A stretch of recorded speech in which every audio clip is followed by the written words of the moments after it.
साधारण ऑपरेशन तो आयुष्मान भारत से सभी कर लेते हैं, लेकिन जो गंभीर बीमारियां हैं उनके लिए विशेषज्ञ डॉक्टर आयुष्मान भारत से करने के लिए आगे नहीं आते। उनको अगर जननांग संबंधी सूजन है, ल्यूकोरिया है, जो कि बहुत कॉमन चीज़ है, तो उसको हम किट 2 किट 6 की गोलियां देते हैं। और जो आशा वर्कर हैं, जो आंगनवाड़ी की सेविकाएं हैं, उनको हम बताते भी हैं कि अगर किसी महिला को ल्यूकोरिया है या पोस्ट मेनोपॉजल ब्लीडिंग है या शारीरिक संबंध के बाद ब्लीडिंग है, तो ये सब लक्षण सर्वाइकल कैंसर के हो सकते हैं। एक साल में हमारा लक्ष्य था 2,70,000 प्रजनन क्षमता वाली महिलाओं की स्क्रीनिंग करना, और एक साल में हमने की 1,27,000 महिलाओं की स्क्रीनिंग। नमस्कार, आप देख रहे हैं लाइव सिटीज। मैं हूं आपके साथ सौरभ राज। 2018 में राष्ट्रपति के हाथों नारी शक्ति पुरस्कार से सम्मानित डॉक्टर भारती कश्यप मेरे साथ हैं। मैम, आप बिहार झारखंड से आती हैं। अभी तक आपको IMA के द्वारा कुल 5 बार सम्मानित किया जा चुका है। फिर से डॉक्टर्स डे के अवसर पर आज आपको सम्मान मिला है। किस तरीके से आप ग्रामीण परिवेश में जाकर के महिलाओं के साथ, बच्चों के साथ काम कर रही हैं और जो कैंसर पीड़ित महिलाएं हैं उन्हें आप मदद पहुंचा रही हैं? देखिए, मैं नेत्र चिकित्सक हूं जी। तो 1995 से छात्र जीवन से ही मैं झारखंड में दृष्टि सुरक्षा अभियान और नेत्रदान अभियान चला रही हूँ।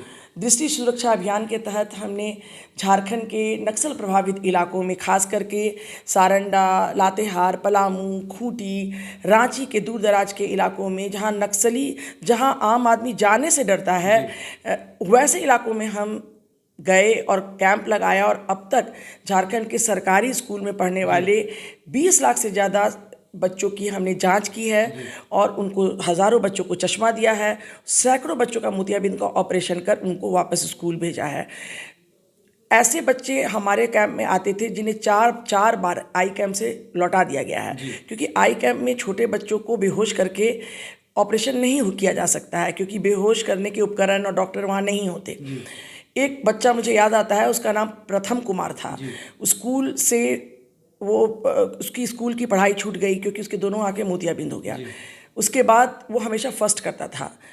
उसके बाद जब हमने दोनों आंखों का ऑपरेशन किया तो उसके बाद वो फिर से स्कूल जाने लगा और प्रथम कुमार फिर से प्रथम कुमार बन गया। तो जब उसके टीचर ने बातें हमें बताई तो हमें बहुत खुशी हुई। तो ये हम वहाँ पर आजकल जो स्लम एरियाज़ हैं उसमें भी हर हफ्ता कैंप लगाते हैं और गरीब तबके के लोगों को, जो नीडी हैं, उनके आँखों का ऑपरेशन कर उनको रोशनी देते हैं। आप नेत्रदान के क्षेत्र में आप काम कर रही हैं, क्या इससे लोगों में कुछ जागरूकता फैली है? हाँ, वर्ष 1995 के पहले तो हम छात्र जीवन में भी नेत्रदान जागरूकता अभियान चलाते थे, मगर पहली बार बिहार झारखंड का पहला स्थानीय नेत्रदान स्वर्गीय हरिप्रसाद की मृत्यु के बाद हुआ और रांची में हुआ। और इसका सौभाग्य, उसके नेत्रों का प्रत्यारोपण का स्थानीय जो दृष्टिहीन लोग थे उनमें हमने किया, और यह सौभाग्य मुझे और मेरे पति डॉक्टर BP कश्यप को प्राप्त हुआ। और झारखंड बिहार का प्रथम नेत्र प्रत्यारोपण। और इसके बाद हम लोगों ने कश्यप मेमोरियल आई बैंक ट्रस्ट की स्थापना की, और यह सबसे एक्टिव आई बैंक है।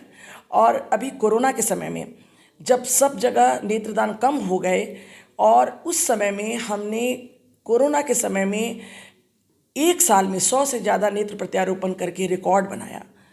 और हमारे पास नेत्र प्रत्यारोपण के विशेषज्ञ डॉक्टर्स की बड़ी टीम है, और डॉक्टर निधि गटकर कश्यप हैं और डॉक्टर पूजा हैं, और नेत्र आई बैंक को काफ़ी ऊंचाई पे हम ले गए हैं। और स्थानीय जो दृष्टिहीन है, कॉर्निया जनित दृष्टिहीनता के शिकार हैं, उनके लिए यह बहुत बड़ा सहारा बन के आया है। आप 25-30 साल से आप समाज सेवा में लगी हुई हैं, गरीबों के हित में आप काम कर रही हैं। सरकार से, सिस्टम से मदद मिल रही है आपको? देखिए, काम तो मैं खुद की वित्तीय मेरी अपनी फिनांस रहते हैं, लेकिन हम आयुष्मान भारत के गरीब मरीजों के लिए भी अपने अस्पताल का दरवाज़ा बंद नहीं करते हैं। तो इस तरह से हम सरकार के साथ मिलके भी आयुष्मान भारत के मरीजों का इलाज करते हैं। आज के समय में बिहार कई जगह आप देखे होंगे कि बहुत बड़े बड़े अस्पताल हैं तो वो आयुष्मान के मरीजों का इलाज नहीं करते, लेकिन हमारे यहाँ ऐसा नहीं है। हम आयुष्मान के मरीजों का भी इलाज करते हैं, और ख़ास करके जो कॉर्निया जनित दृष्टिहीनता के लोग हैं, रेटिना की गंभीर बीमारियों से पीड़ित है, उन मरीजों का हमारे यहाँ आयुष्मान भारत से गरीब मरीजों का इलाज मुफ्त किया जाता है। तो यह बहुत बड़ी बात है, क्योंकि साधारण ऑपरेशन तो आयुष्मान भारत से सभी कर लेते हैं, लेकिन जो गंभीर बीमारियां हैं उनके लिए विशेषज्ञ डॉक्टर आयुष्मान भारत से करने के लिए आगे नहीं आते। तो हमारा हॉस्पिटल उस मामले में आगे आता है, और हम गरीबों का गंभीर जो आँख की बीमारी है उसका ऑपरेशन भी आयुष्मान भारत से करते हैं। जो गरीब तबके की महिलाएं हैं उन्हें जननांग संबंधित जो इन्फेक्शन होते हैं, सूजन होती है, उससे कैंसर हो जाता है, उनके लिए आप क्या काम कर रही हैं? देखिए, 2015 में जब मैं women doctors wing Indian medical association की चेयरपर्सन बनी, तब से मैं गरीब महिलाओं की स्वास्थ्य सुरक्षा के लिए 4 आयामी अभियान झारखंड में चला रही हूँ। एक तो हम दूर दराज के इलाकों में जाते हैं, वहाँ स्वास्थ्य शिविर लगाते हैं महिलाओं के लिए। उनको अगर जननांग संबंधी सूजन है, ल्यूकोरिया है, जो कि बहुत कॉमन चीज़ है, तो उसको हम किट 2 किट 6 की गोलियां देते हैं, और जो भी गोलियां उनको चाहिए जननांग संबंधी सूजन और इन्फेक्शन में जो ज़रूरी होती हैं। क्योंकि कई बार ऐसा होता है कि ये जो जननांग में सूजन है, ऐसी ही कुछ महिलाओं को आगे चल करके सर्वाइकल कैंसर हो जाता है, जो काफ़ी दिनों तक प्री कैंसर के स्टेज में रहता है। तो उसी समय अगर हम इसको डायग्नोज कर लें और प्री कैंसर को कॉल्पोस्कोपी गाइडेड क्रायो ट्रीटमेंट कर ख़त्म कर दें, तो महिला की जान बच जाती है। लेकिन होता क्या है कि वो नज़रअंदाज करती है, कई बार शर्म से अपने जो उनके लक्षण हैं उनको बताती नहीं है। तो इन कैंप में एक तो हम उनका इलाज करते हैं, दूसरा सरकारी जो डॉक्टर्स हैं, स्त्री रोग विशेषज्ञ हैं, उनको हम दिल्ली, कलकत्ता, बॉम्बे से कैंसर स्त्री रोग विशेषज्ञ बुला के प्रशिक्षण भी दिलवाते हैं। एक ज़माने में शुरू में जब हम कैंप करते थे तो उस समय में हमारी जो लोकल स्त्री रोग विशेषज्ञ हैं उनको कैंप में कॉल्पोस्कोपी गाइडेड क्रायो ट्रीटमेंट करने में बहुत दिक्कत होती थी, लेकिन आज वो सब धड़ल्ले से कैंप में वो क्रायो ट्रीटमेंट करती हैं, क्योंकि उनको इतना अच्छा हमने प्रशिक्षण दिया है बाहर से डॉक्टर्स को बुला के। इसके अलावा हम सरकारी जो अस्पताल हैं उनका सुदृढ़ीकरण भी करते हैं। मैंने खुद की वित्तीय सहायता से रांची के सदर अस्पताल में, जो झारखंड का सबसे बड़ा सदर अस्पताल है, वहाँ सर्वाइकल प्री कैंसर की पहचान और उपचार के कॉल्पोस्कोप और क्रायो, डिजिटल वीडियो कॉल्पोस्कोप और क्रायो मशीन उन्हें आप मदद पहुँचा डोनेट किया है मैंने, और काफ़ी प्रयास किया। तो माननीय विधायक लोग और माननीय एक्स गवर्नर द्रौपदी मुर्मू जी ने झारखंड के 23 सदर अस्पताल में 11 सदर अस्पतालों में मशीनें भी लगवाईं। अभी कुछ दिन पहले माननीय स्वास्थ्य मंत्री जी ने काफ़ी मदद की, और MGM हॉस्पिटल जो पूर्वी सिंहभूम का सबसे बड़ा हॉस्पिटल है, वहाँ भी मशीनें लगीं। तो जब हम कैंप करते हैं तो महिलाओं को इन कैंप में बताते भी हैं कि अगर, और जो आशा वर्कर हैं, जो आंगनवाड़ी की सेविकाएं हैं, उनको हम बताते भी हैं कि अगर किसी महिला को ल्यूकोरिया है या पोस्ट मेनोपॉजल ब्लीडिंग है या शारीरिक संबंध के बाद ब्लीडिंग है, तो ये सब लक्षण सर्वाइकल कैंसर के हो सकते हैं। तो अगर प्री कैंसर के स्टेज में अगर उसको पकड़ लिया जाता है और हम क्रायो कर देते हैं तो उसका ट्रीटमेंट हो जाता है और महिला को एक नया जीवन मिलता है। तो ये सब काम तो हम 2015 से कर रहे थे, लेकिन 2021 में हमने पाया कि हम अपने लक्ष्य की प्राप्ति नहीं कर पा रहे थे। तो हम लोगों ने क्या किया कि WHO की एक नीति है, सर्वाइकल कैंसर उन्मूलन नीति 2030, उसका 90-70-90 उसका नाम है।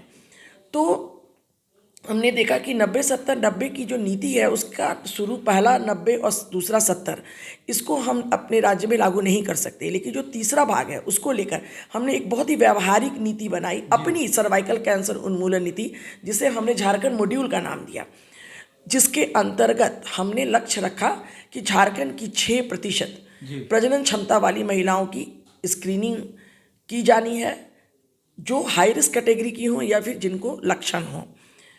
तो इस आशय से हम स्वास्थ्य मंत्री से मिले। माननीय स्वास्थ्य मंत्री ने पहल करते हुए 2 चिट्ठियाँ निकाली, सरकारी चिट्ठी और सरकारी आदेश हुआ कि प्रजनन क्षमता वाली 6% महिलाओं की स्क्रीनिंग झारखंड में सुनिश्चित की जाए, जो हाई रिस्क कैटेगरी की हैं या जिनको लक्षण हैं। इसके अलावा यह भी स्वास्थ्य मंत्री जी ने सुनिश्चित किया कि गर्भवती महिलाएं जो हर महीने की 9 तारीख को सुरक्षित मातृत्व के तहत आती हैं, उन महिलाओं के साथ जो महिला आती है और जो गर्भवती महिला है, दोनों को ही अगर किसी प्रकार का लक्षण है सर्वाइकल प्री कैंसर का या वो हाई रिस्क कैटेगरी की हैं, तो 9 तारीख को सहिया उनका भी चेकअप सर्वाइकल प्री कैंसर के लिए करवाए, सर्वाइकल कैंसर के लिए करवाए। तो इसका नतीजा यह हुआ कि झारखंड मॉड्यूल, आपको जान के आश्चर्य होगा कि हमारा झारखंड मॉड्यूल इतना व्यवहारिक और इतना अच्छा हुआ कि एक साल में हमारा लक्ष्य था 2,70,000 प्रजनन क्षमता वाली महिलाओं की स्क्रीनिंग करना, और एक साल में हमने की 1,27,000 महिलाओं की स्क्रीनिंग। मतलब हमने 50% लक्ष्य की प्राप्ति कर ली। और मुझे आशा ही नहीं, पूरा विश्वास है कि 22-23 में 2,70,000 महिलाओं की स्क्रीनिंग हो जाएगी और हम 100% अपने लक्ष्य को प्राप्त कर लेंगे। और एक दिन ऐसा आएगा कि WHO भी झारखंड मॉड्यूल, जो विकासशील देशों के जो राज्य हैं, जिनके लिए बहुत अच्छा है, उनको यह हमारा झारखंड मॉड्यूल रिकमेंड करेगा, किया जाएगा। तो हमारे साथ जुड़ने के लिए आपका बहुत बहुत धन्यवाद मैडम, थैंक यू।